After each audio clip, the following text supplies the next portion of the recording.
Chapter 8. The Law of Giving and Receiving. Concept. People get confused about giving and receiving because they wonder how much they should give in order to receive. Sometimes they wonder if they are receiving a fair share. But the concept is easy once you look at it from the point of view of emotion and not money or chattels. The way to ensure that you will always have enough is to forget about the money and concentrate instead on giving of yourself emotionally. That is, supporting people, putting out energy, being there for others. People are scared and insecure, and they need emotional support. They need protection. It costs you nothing to give it to them. To do so, you have to put aside your problems and worries. You have to subjugate your ego, get underneath people psychologically, and push them up from below. You practice listening, empathizing, really hearing what they are saying, instead of cocking an ear politely in their direction while thinking about something else. Look them in the eye when they speak. Repeat back to them words that they have used, so they know that you have listened and understood them. When they are negative, come up with a few words of consolation. Recognize that their emotions are painful for them to bear. Say, for example, "Gee, I understand. That must be tough. It must be very disappointing for you that such and such a thing happened." Don't buy their emotion, just be there for them while they let it out. Don't try to fix things. People usually don't need fixes, they just need a strong, kindly person to listen and to empathize. A few theirs is all it takes. Show interest in life and humanity and people. When you meet someone, ask them questions. Where were you born? Who are you? Are you married? Where do you live? Be there for them. And listen to the answers. Concentrating on people is loving them, so agree to concentrate. That is emotional giving. It helps people feel more secure. Then, never depreciate them or their efforts. At best, you might suggest in a non-threatening way some other course of action, one that might be stronger, more likely to succeed than the course they've embarked on. Never trash people or dump on them. Never say things that might hurt them or scare them. Always try to keep them safe.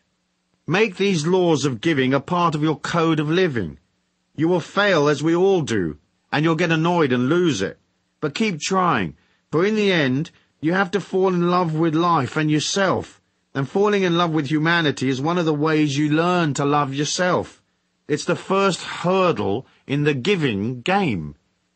It's the way we master giving. And in doing so, we develop a spiritual quality, we develop charm. Through it, you become spiritually prettier. People respond to that. They will seek you out. Emotional support and protection is kind and benevolent. In a harsh dog-eat-dog world, it's pure heaven when you meet someone who's benevolent and kind and there for you.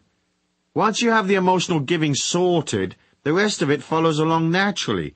You give of your money and gifts depending on what you can afford. You don't have to spend a lot. Sometimes a small gift, well chosen, with the recipient in mind, is more valuable than something that costs a lot. When I was in the jeans business years and years ago, there was a chap who came into the warehouse regularly. He had a company known as the Good Fairy. Whenever he came in, he arrived with a small present.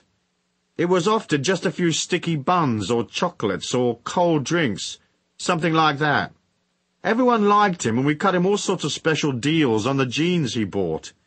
He would have had his sticky bun money back from us 1,000-fold in discounts on jeans, because he thought of us and took time out to stop at the bakery before he came in to do business. He had giving and receiving sorted out. He was a very humble kind of guy, and he made millions in jeans and the property business. Good luck to him, I say. So the giving and receiving trick is not to be self-centered, and don't be a scaredy-cat tight-ass. Remember, there's no shortage. Money is energy. You are energy, and there's plenty of both. So give emotionally to others, and open yourself up to being there for others. Be kind and emotionally generous, and never rob people of their positiveness or their hopes. Always build them up. Never depreciate them, even if you consider their ideas a bit silly. Back them verbally and emotionally without condition. And if you really can't bring yourself to back them unconditionally, then at least be neutral, as I said. Now, to the receiving. Get your head around the idea that everybody's money is your money. Do things which allow you to truly comprehend that the world is yours. Go to the art gallery in town and look at the great works and place the image of those pictures inside your heart. They are yours. Go to the jewelry store and mentally place those fine things inside you as well. It's nothing more than reaching out in your mind's eye for a necklace, pulling it back and placing it inside you. It's now yours, rather than being unobtainable behind the window as you gaze at it from the street. Look at the fine things of life and own them mentally. Let them belong to you. Now let's start to affirm these ideas as true. Go take $1,000 out of the bank and try to never walk around with less than, say, $500, even if it is the last of your money. If you can't manage a permanent float of $500 right now, then settle for less, but carry cash with you everywhere you go. Of course, if you can manage more, carry a couple of grand. Don't worry about losing it, or those negative waves about being robbed. You are in the flow and balanced and in charge of your money. No one's taking it from you. In fact, they're lining up to give you more. Get used to having money in your pocket, knowing that you are abundant and that more is coming, and knowing that you are responsible and you won't go potty and blow it all in 10 minutes if you can't afford to. Carry real money, not plastic. Credit cards have negative connotations. They're often a symbol of lack, not abundance. They are a mechanism which appeals to the ego, and so they control people. Using credit cards, people overspend, and that trips them into worry and fear, for the bill is on the way. Don't use credit cards except when you have to establish credibility, like at car rental companies. The rest of the time, use cash. It's solid and real, and it helps you feel rich. Its presence in your pocket is an affirmation that you have money and that you are open and ready to receive even more. Next, believe in your abundance. When bills come in, pay them the same day. If you don't have the money yet, as say you are waiting for payday, write out the check today anyway, and post-date it or leave the date blank. Put the checks you owe on your desk, nice and neat and in their envelopes, waiting in line to be mailed. Don't allow bills to rob your spirit of its hopefulness. Be prepared to pay cash for everything right now and on the spot. After all, you want to receive right now, don't you? So don't contradict that by hanging on to the money that's owed to others. Cut the check and know that the universe will provide. Quickie. If you are massively in debt and out of control, file for bankruptcy. Get rid of all the old money aggro and tell your creditors and the universe that you're sorry for mismanaging your life and for denying people their rightful payment. Then never accept credit again. I went to America as an illegal immigrant, with very little cash. It didn't take me long to rack up a whole load of debt. That obligation and the weight of the emotion it caused me slowed me down a whole bunch. One day I decided to sell everything and pay off large chunks of my debt, even though it would leave me with no assets in hand. I decided to pay all new bills in cash the day they arrived, or, because I traveled a lot, within a few days of my getting back from a road trip. Then I did a deal with the people to whom I was in debt, and they agreed to monthly payments. My biggest creditor was a sweet man called Bob.